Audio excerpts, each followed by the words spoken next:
Good morning, everyone. Today's February 20th is Foundation Day, the third year of Foundation Day for our church. And it's being celebrated all over the world. And our reading today is from the Cheon Seong Gyeong, under chapter 3, the creation's lament and true stewardship. Subtopic on page 641, dominion over all things and health. Number 19. When you are fasting, you realize how much time you really have. You realize just how much time you spend eating 3 meals a day. How much effort is wasted just thinking about what to eat, constantly back and forth, opening the refrigerator, eating a door to eat an apple or drink a Coke. It is important to get accustomed to eating only at meal times. If you do this, you will not get sick. Rather, you will become healthier. 20. Even when hungry, you should not completely fill your plate with food. You should be satisfied eating 3/5 of your plateful. Only then are you a wise person. You should learn how to be frugal in everything. You should save the maximum and then find out the minimum you can live with. Train yourself to use only the minimum of at least 3 months until you reach your limit. After you do this, you will see what happens. 21. Before loving God, you must love everything in front of you. The food you eat, all different types of material things, the creation, and your own body. You love your body by absorbing the creation in your body with love. Your first parents are the parents who gave birth to you, and second parent is the earth. Because you receive all the elements your body needs from the land, you should love the land. 22.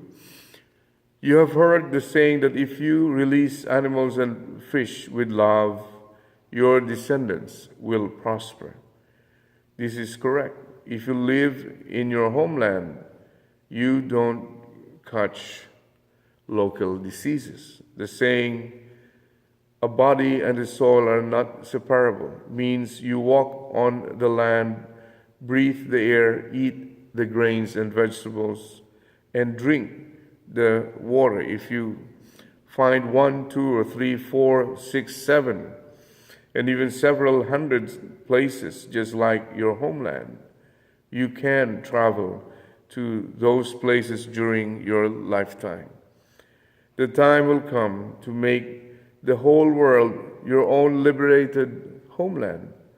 In the ocean, water currents flow to balance east and west, so fish grow well. Air also does not flow randomly. It flows according to differences in temperature to achieve equilibrium.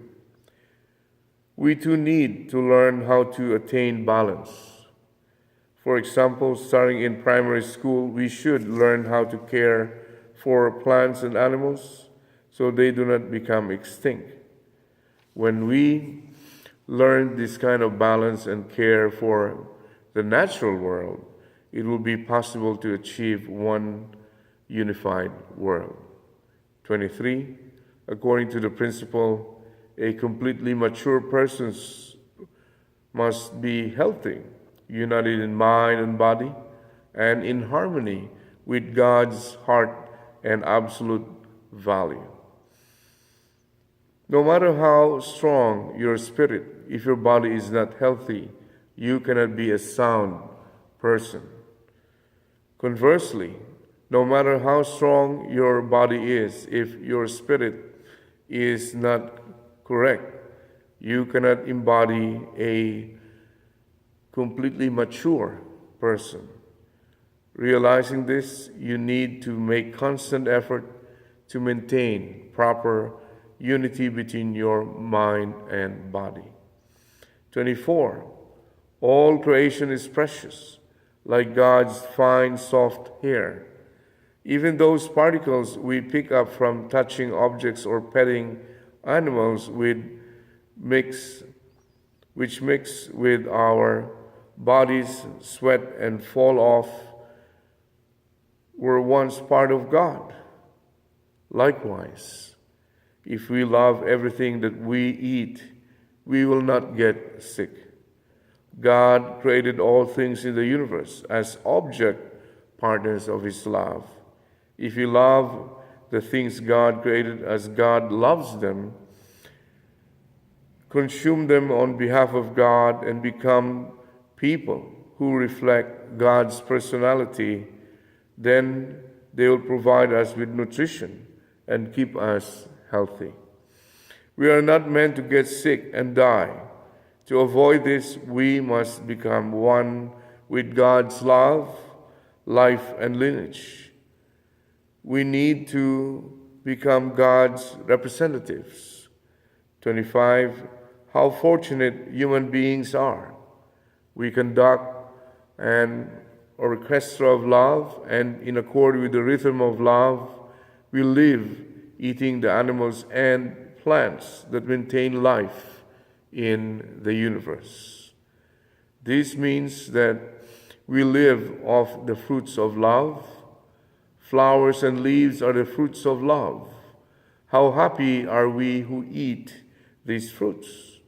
Those who eat the fruits of love suffer no diseases. They know no illness, even if there were just one piece of bread remaining in the cafeteria. When you got there, you would think, this bread passed through countless hands throughout the world, many means of transportation, and prevailed over great hardships to get here. This bread has been made and given to me as the fruit of the efforts of many people, as the fruits of their love. As the owner of love, I shall eat this bread thinking of it as my partner. Those who have no such appreciation are bound to fall ill, while those who eat with appreciation can resist all illness. People who eat the fruits of a world filled with love possesses miraculous energy. 26. If you eat with a heart of appreciation and love, the food that enters your mouth will say, I will deeply appreciate being absorbed into your body, becoming your flesh and blood, and giving you energy to love God. When you eat beef, you must think, this beef has come to me as the fruit of love, after being raised from a calf with its mother's love, and raised by its owner with love. You will never know illness if you consume the fruit of love while appreciating it in oneness with God's original love. 27. All the foods we eat are fruits.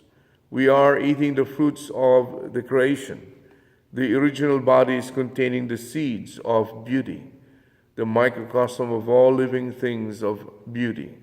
We need to be mindful of their value as we eat them, and that we are doing so in order to grow and become complete through this valuable love.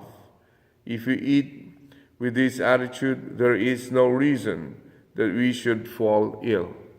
In fact, we will surely grow in good health. And that's part of our Honduke today. I have only a few seconds left for my recording. Happy Foundation Day from here in America, in Washington, D.C. Manse Manse. And have a great weekend, and we'll see you.